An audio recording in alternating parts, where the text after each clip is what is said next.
बाजता बेटी जे सुनब तनी कम रहिलाव बाजता बेटी जे सुनब तनी कम रहिलाव मारे खातिर दम बाम गजवा में खैनी मिलाव बाजता बेटी जे सुनब तनी कम रहिलाव बाजता बेटी जे सुनब तनी कम रहिलाव बोला बोला देवघर वाले बाबा की।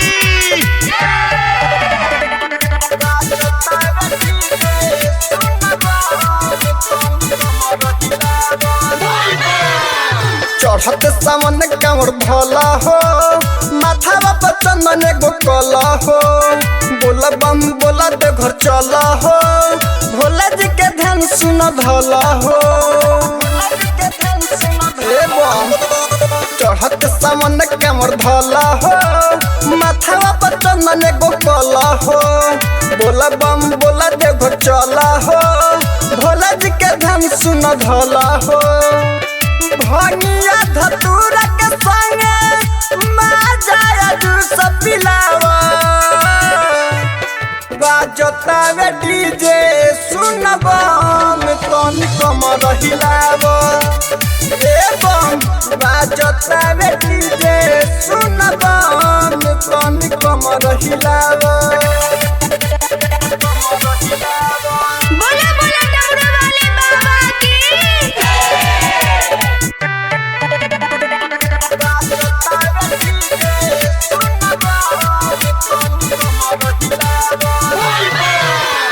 सुइया पहाड़ चढ़ल जाई हो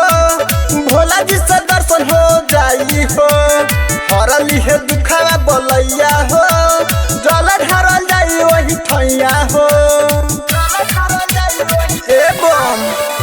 सुइया पहाड़ चढ़ल जाई हो भोला जी से दर्शन हो जाई हो हरली है दुखावा बोलैया हो जल ढारल जाई वही ठैया हो आशिक निरंजन बाचन किनका सटिंग लियावा बाजता वे डीजे सुनब तनी कम रहिलाव